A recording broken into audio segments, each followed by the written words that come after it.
Welcome back, and thank you for tuning in to HK Cheating Stories. We appreciate each and every one of you joining us. Where in the world are you watching from? Let us know in the comments. Now, let's get the story started. My name is Eric Bennett, and I thought I had a normal life, a steady job, a loving wife, and a bright future for my 10-year-old son, Liam. But all it took was one notification, just one, that shattered everything I believed in. In a single moment, I discovered our son's college fund was gone, and so was Rachel. No goodbye, no warning, just vanished. But what I didn't expect, what no one could have prepared me for, was Liam's chilling response. "It's fine, Dad. I fixed everything." That was the moment I realized my son knew something I didn't, and it was only the beginning. I will never forget the exact moment my world came crashing down. It was a Tuesday, an ordinary, unremarkable Tuesday. The kind of day where everything feels routine. The hum of the coffee maker in the kitchen, the soft clicking of my keyboard as I replied to mindless work emails, and the sound of my 10-year-old son, Liam, grumbling about math homework from the living room. Life felt stable, predictable. That's the thing about disasters. They don't always scream before they arrive. Some slip in through the cracks of your routine, stealthy and silent, until it's too late to stop the bleeding. I was sitting on the couch, sipping my third cup of coffee, and scrolling through bills on my laptop.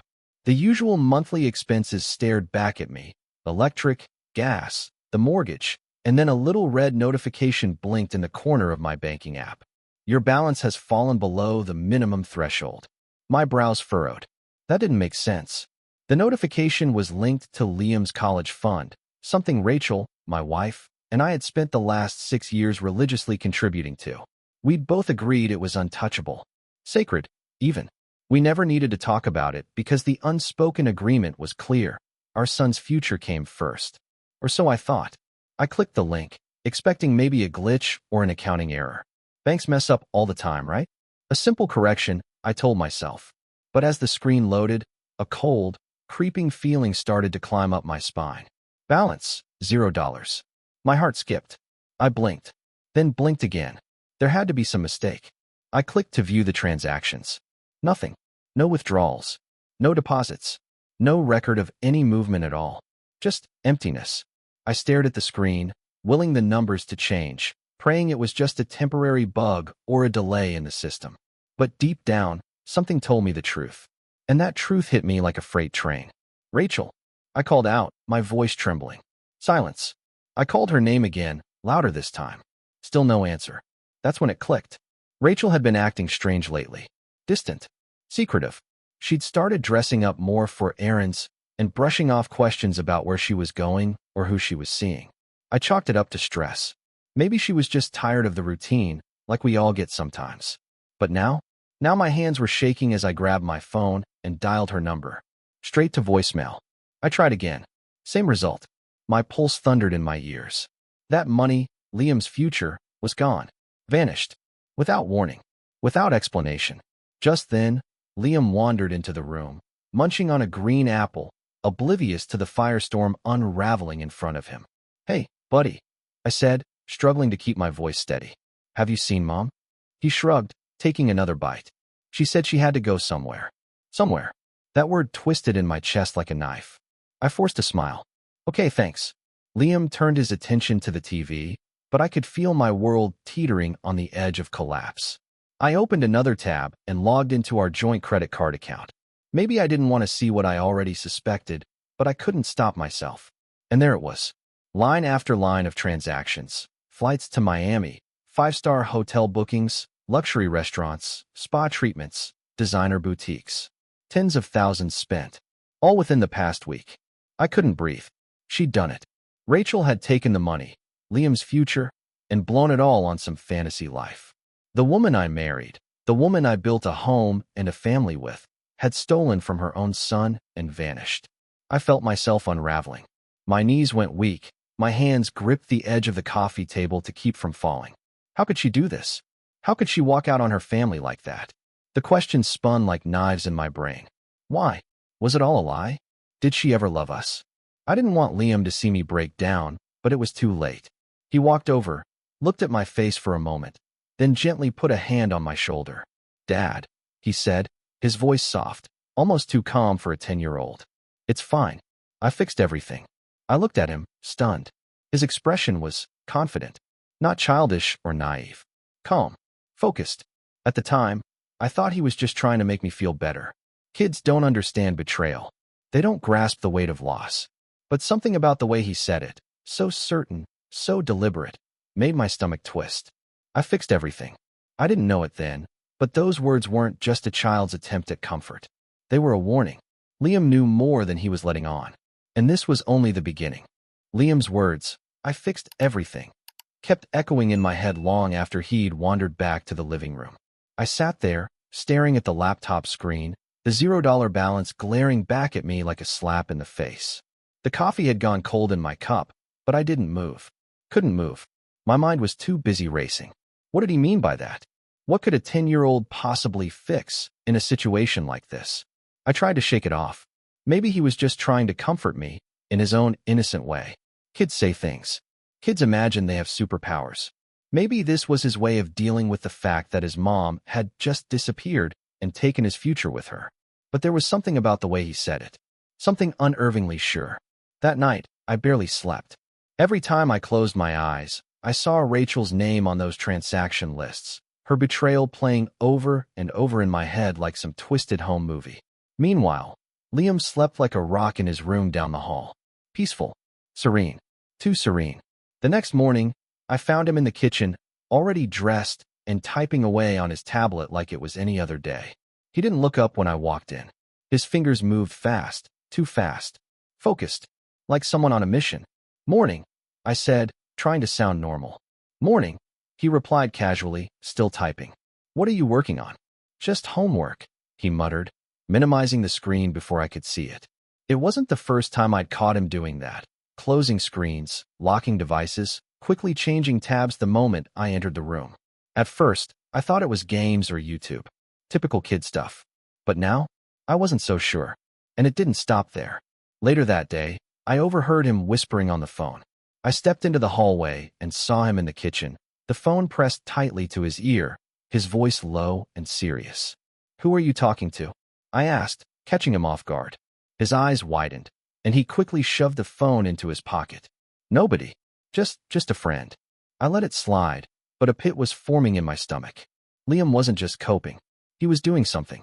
The next few days only added to the strange puzzle. He started spending more time in the garage, doors shut, music playing softly behind it.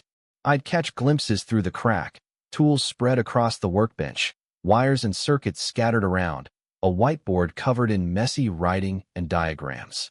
It looked like a lab, like some kind of miniature war room. One evening, curiosity got the best of me. After dinner, when Liam had gone to bed, I snuck out to the garage. The lights were still on. The whiteboard was filled with charts, account names, arrows linking different pieces of information. There were sticky notes everywhere, some with what looked like passwords, others with unfamiliar names. On the workbench sat his tablet, next to what looked like a small circuit board, something he'd been soldering. I had no idea what I was looking at, but one thing was certain.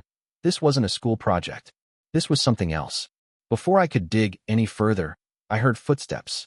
I turned to see Liam standing in the doorway, his expression unreadable.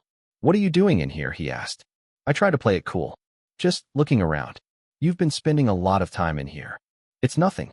Just a hobby," he said, stepping in and quickly gathering the loose wires into a box. "Hobby? Since when does a fourth-grade science project involve surveillance equipment?" He stiffened. For a moment, I thought he might come clean. But then he just shrugged. "You wouldn't get it." I wanted to press him further, but something in his voice stopped me. It wasn't defiance. It wasn't guilt. It was confidence. Calm, measured confidence. The kind that didn't belong to a kid. That night, I couldn't sleep again. Not because of Rachel this time, but because of Liam. My son.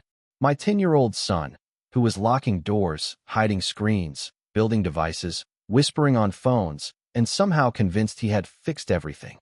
I tried to tell myself he was just trying to feel in control, that he was processing this whole nightmare the only way he knew how. But deep down, I couldn't shake the feeling that Liam wasn't just reacting. He was preparing, and whatever he was preparing for, it wasn't over, not even close.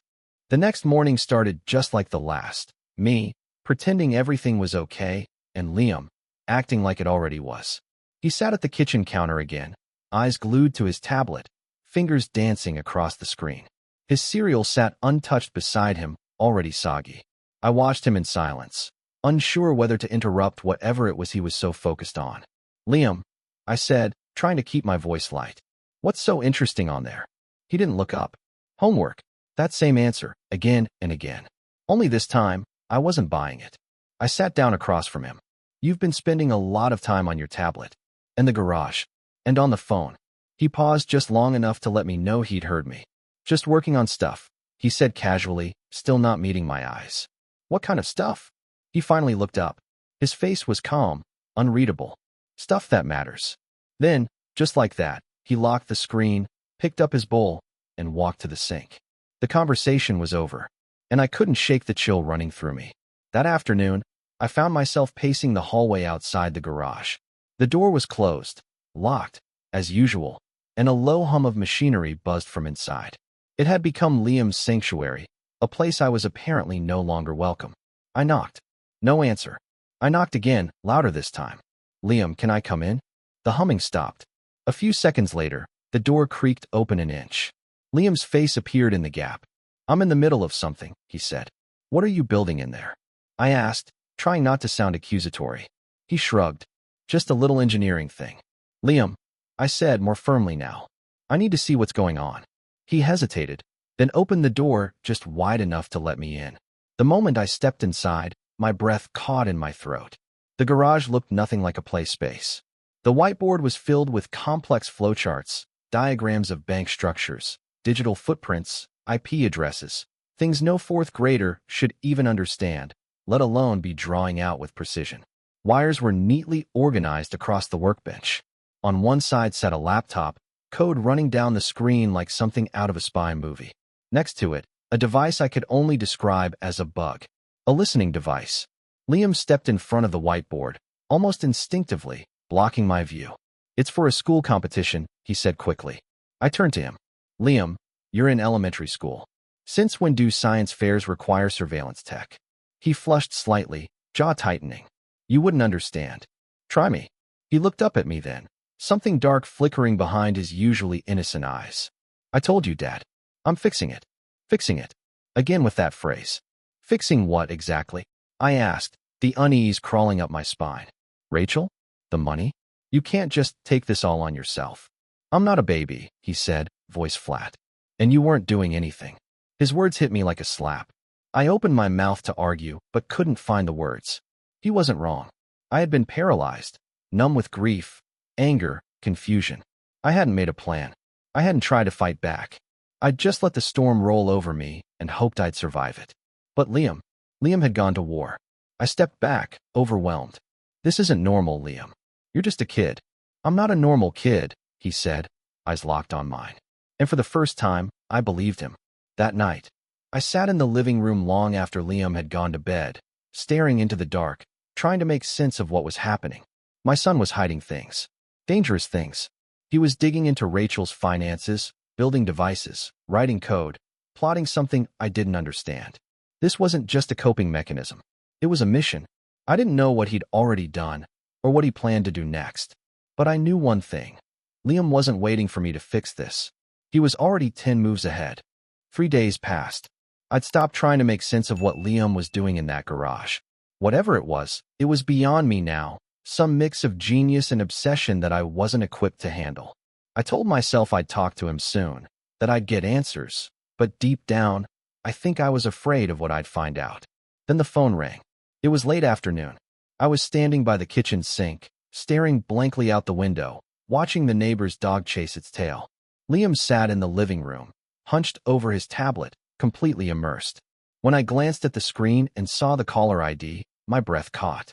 Rachel. My first instinct was to let it go to voicemail. Let her sit with the silence. After what she didn't deserve a single second of my time. But something made me pick up. Curiosity, maybe. Or masochism. I answered, my voice ice cold. "What do you want?" Her voice on the other end was not the Rachel I remembered. It was cracked. Desperate. Raw. "Eric," she said, practically sobbing. "Oh my God, Eric, you have to help me." I laughed, a bitter, joyless sound. "Help you?"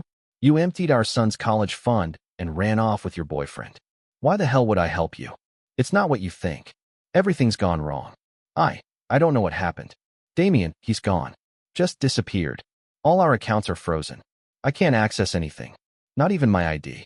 The police are looking for me. My grip tightened on the countertop. Good, I said flatly. You deserve worse. Eric, please. I didn't know.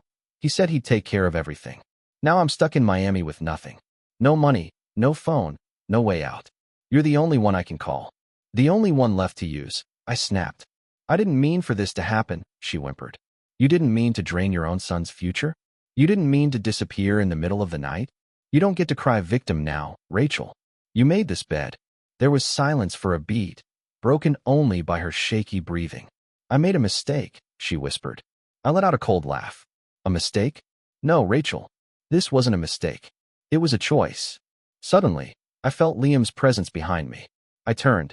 He stood in the kitchen doorway, holding his tablet, his face unreadable. Who is it? He asked. I covered the receiver. It's your mom. His expression didn't change. Put it on speaker. Liam. Trust me, Dad, he said, his voice firm. Put it on speaker. Something in his tone made my blood run cold. It wasn't a request. It was an order. I pressed the button and set the phone on the counter. Rachel, I said, my voice hardening. You're on speaker. Liam's here. There was a sharp inhale on her end. Liam, she said, her voice softening. Sweetheart, it's Mommy. Save it. Liam cut her off, cold and sharp. I don't want to hear it. Liam, please, she begged. I know I hurt you. I know I made a mistake, but you didn't just make a mistake, he said. You betrayed us. You stole my future, and now you're calling because you want something. That's pathetic. I stared at him, stunned. That voice, that tone, wasn't my son's.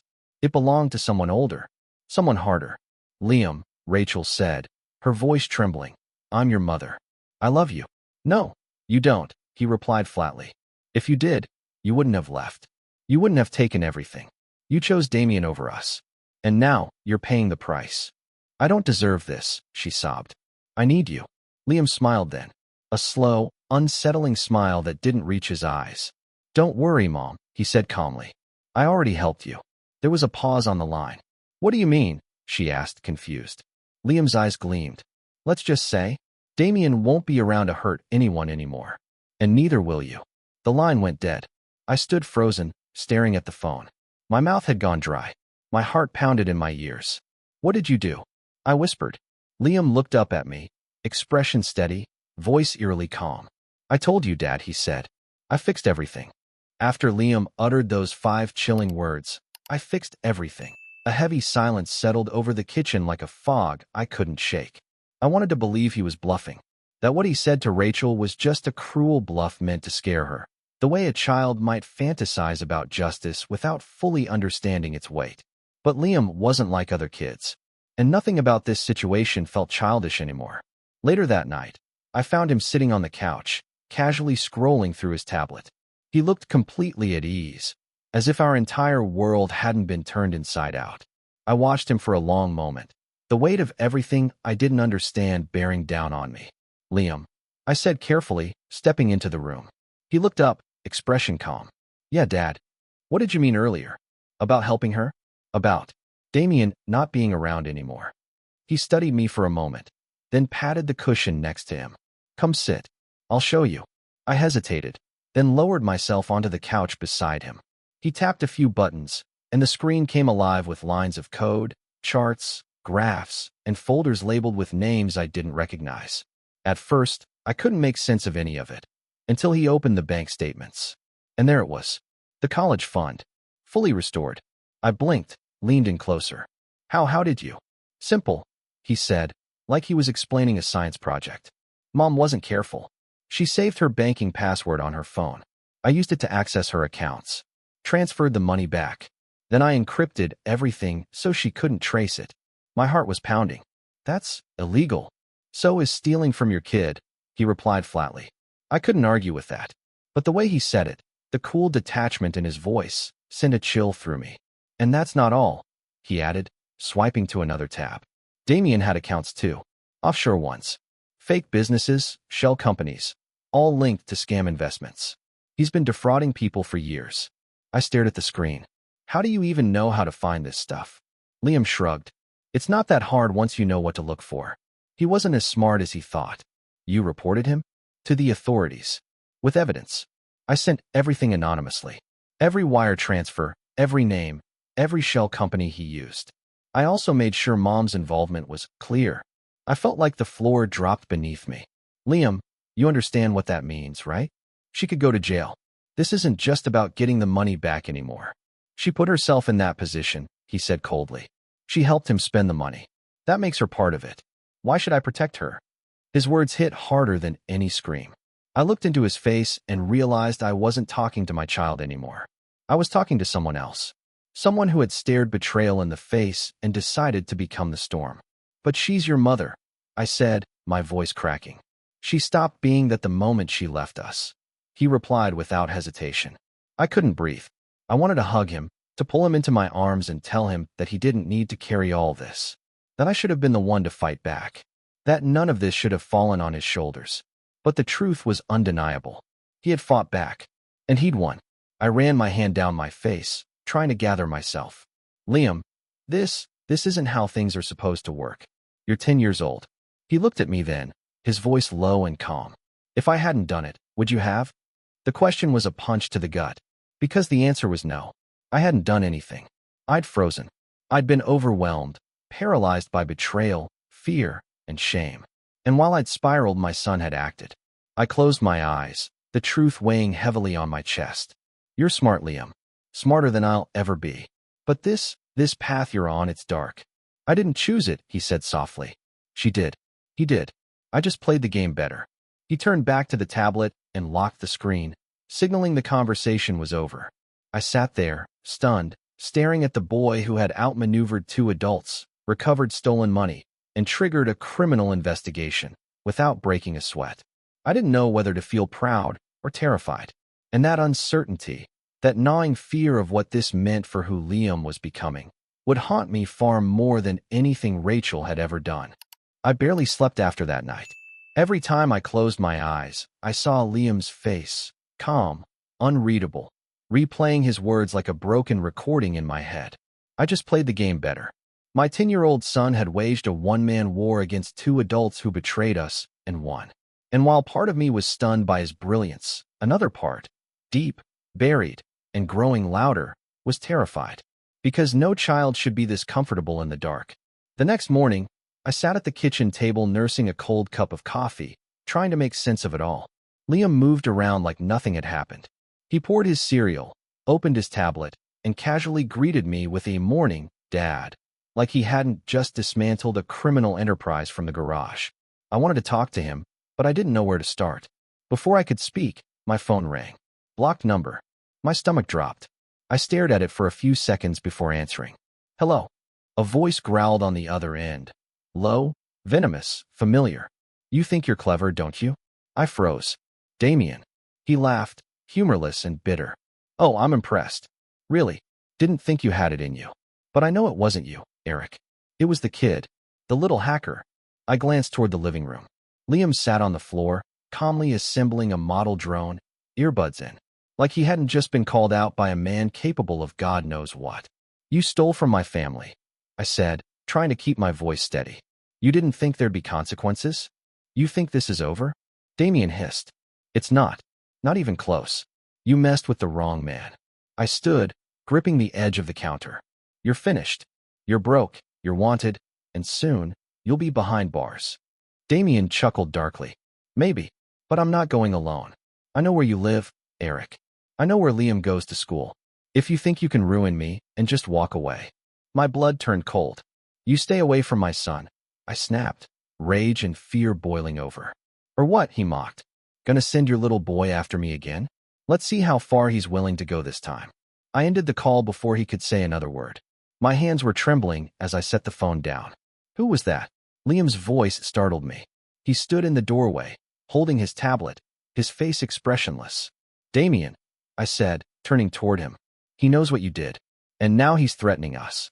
Liam didn't even flinch. Let him try. No, Liam, I said, walking over to him, kneeling so we were eye level. This isn't a game. This man is dangerous. We need to call the police. They won't do anything until it's too late, he said flatly. But I can handle this. Liam, listen to me. No, you listen, he interrupted, voice low but firm. I've got this. Trust me. He turned and walked toward the garage. And I didn't stop him. I stood there frozen, the weight of helplessness crashing down on me like a wave. Every instinct told me to act, to take control, to protect my son. But the look in Liam's eyes, that calm, determined stillness, it stopped me. That night, I couldn't sit still. I paced the house, checked the locks, peered through windows at every car that slowed near the curb. I kept checking on Liam, but the garage door remained locked. The hum of machines continued into the early hours. Finally, just past midnight, the door creaked open. Liam stepped out, tired but composed, a small satisfied smile on his face. It's done, he said simply. What's done? I asked, dread pooling in my gut. Without a word, he handed me his tablet. I stared at the screen. He had tracked Damien's location using GPS spoofing software, hacked into his burner phone, and recorded every threatening message, including the one from earlier that day. And then, as the final move, he'd sent an anonymous tip to law enforcement, complete with a digital evidence packet. It was all there. Do you even realize what you've just done? I asked, my voice trembling. I stopped him, Liam said matter-of-factly. He can't hurt us now. I wanted to believe him. I wanted to believe this nightmare was over. But I knew better. The next morning, I woke up to the sound of shattering glass. I ran to the front of the house. A brick lay in the middle of the living room floor. Attached to it was a note, scrawled in messy, angry handwriting. This isn't over. Before I could react, Liam walked over, read the note, crumpled it, and tossed it in the trash without a word.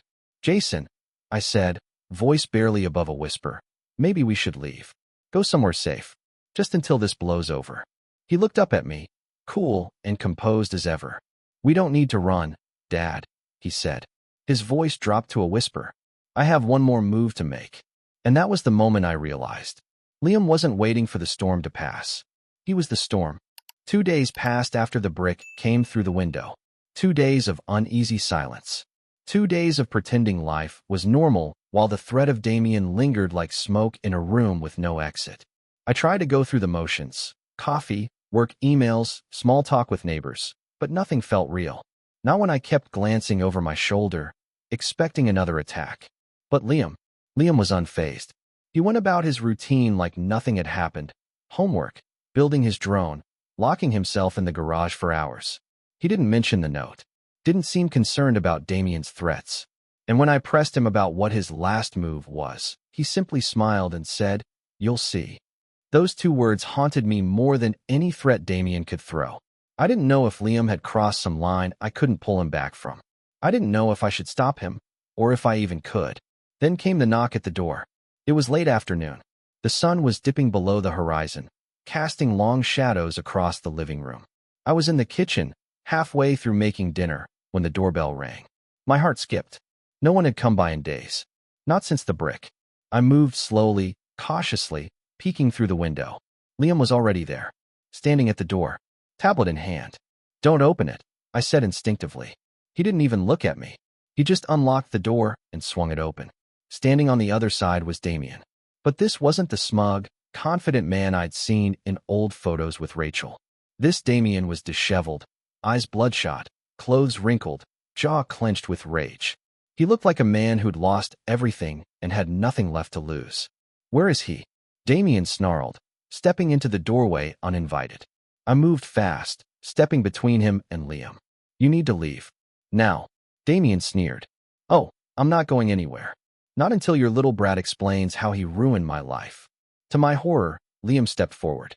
Calm, unbothered, arms crossed. "You ruined your own life," he said, voice even. "I just exposed it." Damien's face twisted in fury. "You think you're smart, huh? You think you can mess with me and walk away?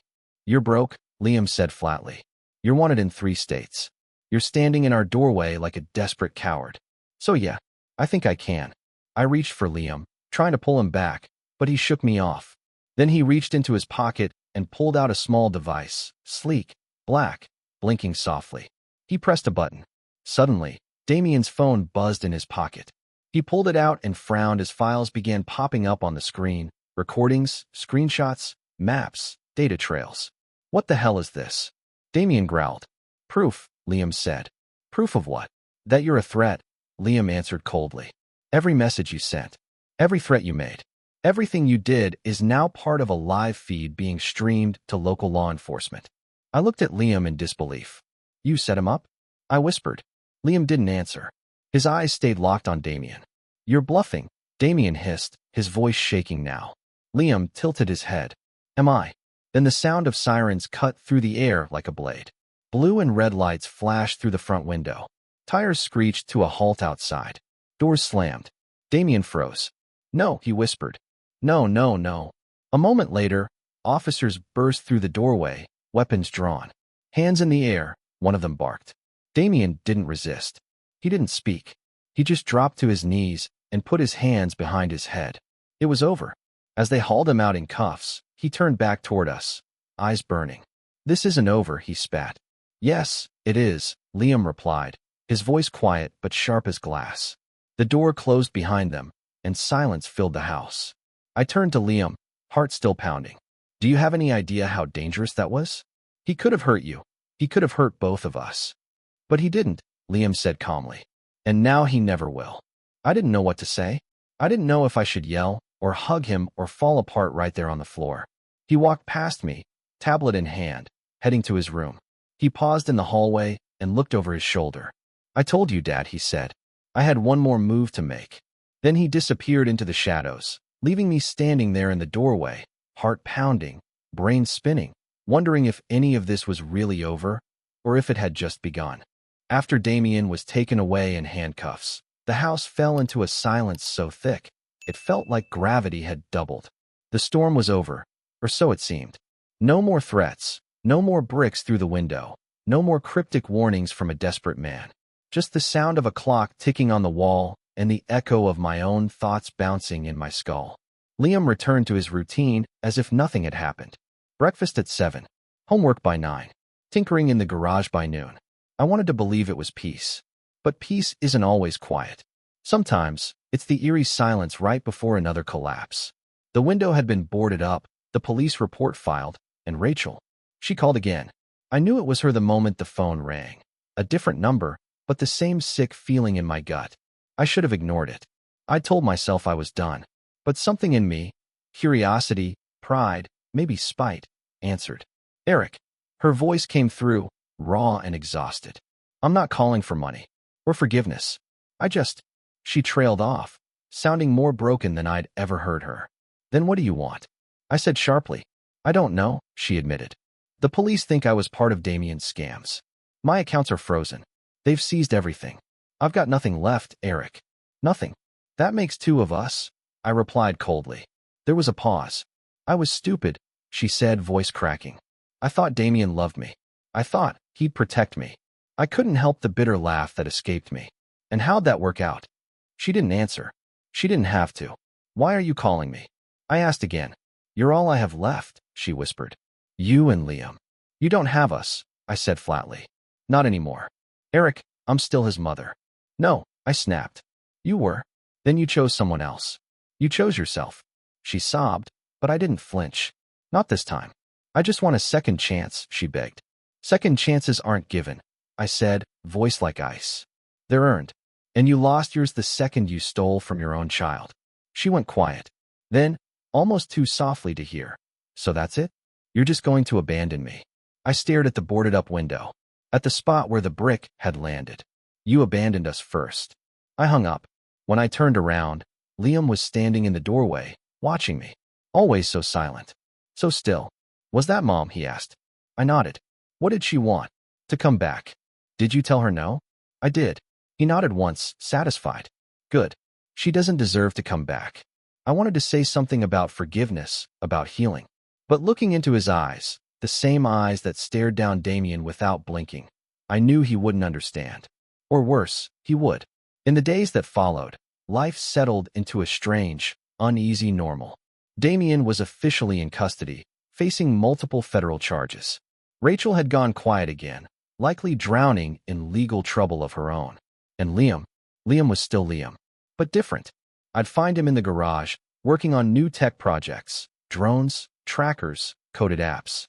He moved with a sense of purpose, always building, always planning, never idle. One afternoon, I stood in the garage doorway and watched him. He was bent over a workbench, soldering tiny wires into a circuit board. Precision. Focus. No hesitation. "You're always building something," I said. He didn't look up. "It keeps my mind busy." "That's good," I said slowly. "But Liam, you don't always have to fix things. Sometimes it's okay to just let them be." He paused for a beat, then gently set down his tools. "I don't know how to do that," he said quietly. I stepped inside. "What do you mean?" "I don't know how to leave things broken. If something's wrong, I need to make it right. It's just how I think." I swallowed the lump in my throat. "You've got a gift, Liam, but it's also a responsibility. And one day, you'll have to choose how you use it and who you trust with it." He looked up at me then, really looked. His eyes were calm, but deeper, heavier. I know. That night, lying in bed, I couldn't stop thinking about what Rachel had said during that final call. "You raised a son who doesn't just survive, he conquers." She meant it as praise, maybe even a warning. But either way, it was true. Liam was a force. He didn't panic. He didn't cry. He didn't wait for someone else to step in. He saw the world for what it was and did what needed to be done. I was proud of him and terrified, because brilliance, when fueled by pain, doesn't always lead to light. Sometimes it creates a shadow, and I could only hope, pray, that my son wouldn't get lost in it. For now, we had peace. But peace, I'd learned, doesn't last forever, especially when the one protecting it is a child who thinks like a warrior. Looking back on everything, I realize now this story wasn't just about betrayal or revenge or even justice. It was about the cost of silence, the weight of responsibility, and the danger of underestimating those we think are too young to understand. If there's one thing I've learned, it's this: turning a blind eye to small cracks in a relationship can lead to devastating collapse.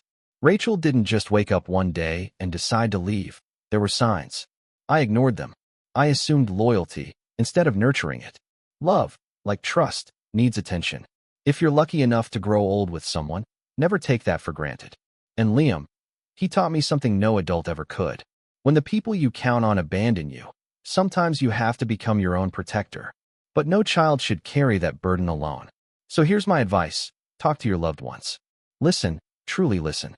Protect what matters, but don't let pain harden you. At our age, we don't have time for regrets. What we do have is the power to make sure our story ends with grace, not silence. And maybe, just maybe, to pass that wisdom on before the next generation decides to fix everything without us.